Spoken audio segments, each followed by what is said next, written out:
सोयाबीनच्या पिकावर आमच्या शेतकरी बापाची दिवाळी असते, दिवाळी. पण आमच्या शेतकरी बापाचं दिवाळ निघालं, दिवाळ. काय आता आमचं रडणं जरी किती जरी रडलो आम्ही तरी तुमच्या कानापर्यंत येत नाही, तुमच्या डोळ्यापर्यंत दिसत नाही. शेतकरी इकडे किती पण रडला किती जर पडला आणि फाशी जरी घेतली तर तुमच्यापर्यंत कधी अजून तुम्हाला घाम फुटलेला नाही माय बाप.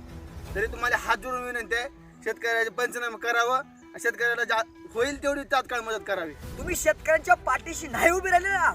अक्षरशः शेतकऱ्यांच्या आत्महत्येची लाटी लाट. टीव्ही वाले साहेब, आमदार, खासदार, मंत्री साहेब, बाहेर या आणि आमच्या महाराष्ट्रातल्या शेतकरी बापाची अवस्था काय आहे बघा तुम्ही साहेब. बापावरती जे आसमानी संकट कोसळले, ते आसमानी संकट बघा तुम्ही साहेब. आम्ही जे उभा आहेत ना, हे समुद्राच्या पाण्यात उभे नाहीत, कुठल्या नदीच्या पात्रामध्ये आम्ही उभे नाहीत.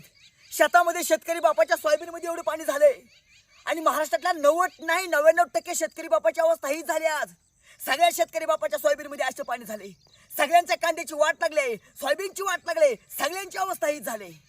सगळा शेतकरी बापावरती आसमानी संकट कोसळले. आई बाप सरकार तुम्हाला विनंती आहे, शेतकऱ्यांच्या शेताच्या बांधावर तुम्ही या साहेब.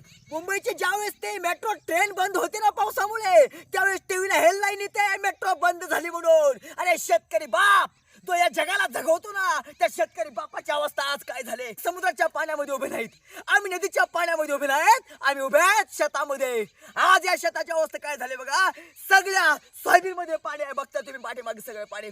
आणि सगळ्या महाराष्ट्रातल्या, मराठवाड्यातल्या, सोलापूर जिल्हा असो, आमचा बार्शी तालुका असो, सगळ्या शेतकरी बापांची अवस्था हीच झाली आहे. या सोयाबीनच्या पिकावर आमच्या शेतकरी बापाची दिवाळी असते, दिवाळी. पण आमच्या शेतकरी बापाचं दिवाळ निघालं, दिवाळ. या सोयाबीनच्या पिकावर आमच्या शेतकरी बापाच्या लेकरांचं शिक्षण असतं, पण सोयाबीनच्या वाट लागली. अवस्था फक्त एका कोपऱ्यात उभं राहून नाहीये. ह्या शेतकऱ्यांची अवस्था, हा व्हिडिओ फक्त कुठल्या एका कोपऱ्यात नाहीये. तुम्ही बघताय सगळ्या या ठिकाणी शेतात पाणी पाणी झाले, सगळं सोयाबीन पाण्याखाली या ठिकाणी गेले. बघताय तुम्ही व्हिडिओ मध्ये. हा शेतकरी बापाचा शेत आहे का समुद्र हे कळायला भाग नाही. आजचं नाही, आत्ताचं नाही, काल 5 वाजता झालेला पाऊस आहे आणि तेव्हापासून आज आम्ही व्हिडिओ बनवतोय सकाळी, तर आज सकाळपर्यंत पाणी दिसतंय. म्हणजे रात्रभर ह्या पिकाची अवस्था काय झाली असेल.